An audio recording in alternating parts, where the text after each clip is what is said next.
In the history of royalty, one name stands tall. A gluttonous king who suffered no fools. A ruler whose very name caused fear. King Henry VIII, whose story starts here. He had 6 wives, but we begin with just one. The delightful Catherine of Aragon. Catherine was in love with a boy. His name was Arthur. He gave her such joy. A young handsome fellow and a beautiful bride. Into a union they sought to be tied. So they married in church with a romantic kiss. But this was the start of something amiss. For Arthur, you see, was Henry's young son, and his dad perhaps fancied some of that fun. So when Arthur was struck down with sweating sickness, he took his young wife and married with quickness. At the altar she pledged allegiance to her king. Down on one knee she kissed the royal ring. Her task, though, was not simply to be a wife, but to bear a young heir that would change Henry's life. Her first attempt, though, was not quite a success, and the next birth also failed to impress. Undeterred, Catherine bravely soldiered on, popping out 3 more kids in search of Henry's son. But by child 5 the magic had run its course. King Henry had had enough. He filed for divorce. Such grave news, however, should be taken on the chin, especially when you learn the tale of one Anne Boleyn. A society beauty, despite a mole and fingers 6, soon King Henry was back to his old lecherous tricks. But resisting his advances, Anne took a firm stand. There'd be none of that stuff without a ring on her hand. To woo her, she was promised a coronation fit for a queen. All along the Thames, her highness would be seen. So King Henry's moves obviously soon did their stuff, and within months his new wife was up the duff. But there was adultery afoot in the royal bed. King Henry was furious. Off with her head! A spectacle had to be made for all to see, that the king was not a man with whom you cheat or disagree. He summoned the finest axeman in the land, and a giant public execution of Anne Boleyn was planned. The mob assembled crowing for this traitor's blood. Their wishes were answered with a resounding thud, as Anne Boleyn's dismembered head lay there for all to see. King Henry was already thinking about wife number 3. He wasted no time in getting back to the altar. Without an heir, he was worried his empire would falter.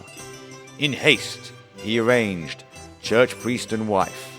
Maybe that would be the answers to his troubles in life.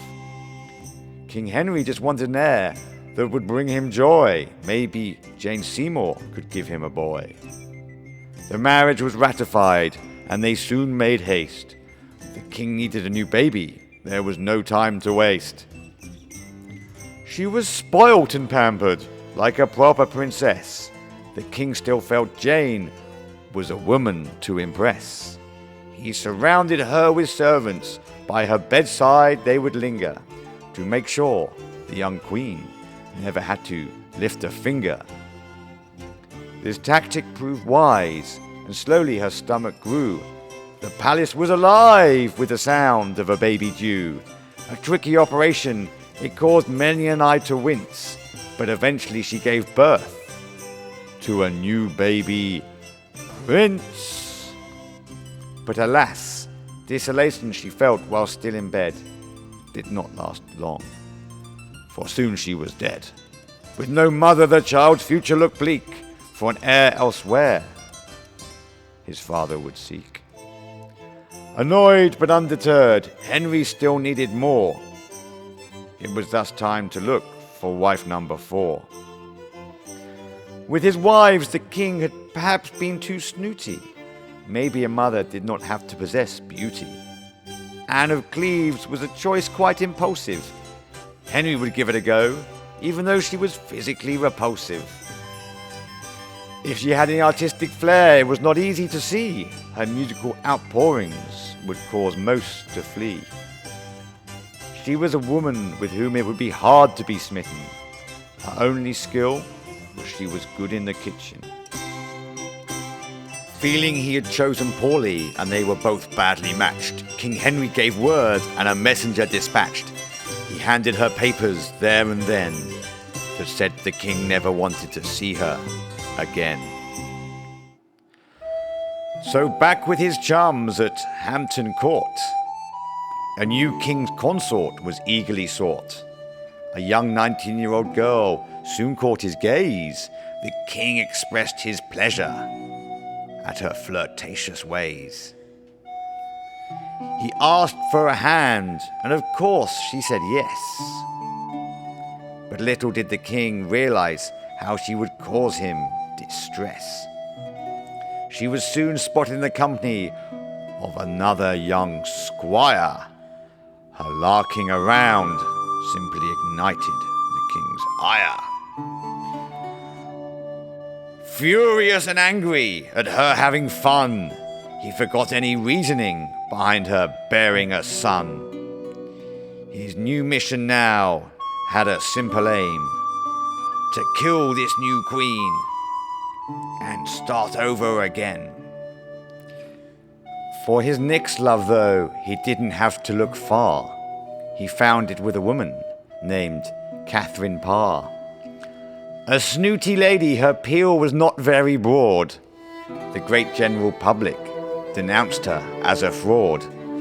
Her airs and graces did not help her endear to an angry population who would rather jeer. So for sympathy, she pretended to faint. Maybe then she would be shown a bit more restraint. In bed, however, the king was not amused. He told her off. She stood accused. But seeing in front of him this poorly frame, King Henry forgave her once again. They returned to palace life after this short period of unrest. Yet one day outside, Henry felt a pain in his chest. As he started and coughed, then hit the floor, Catherine realized her life would be hers once more. His new wife was shocked. She couldn't believe what she could see. But then she realized perhaps she would be free. And as his sixth and final wife ran away round the bend, for the great King Henry, this was finally the end.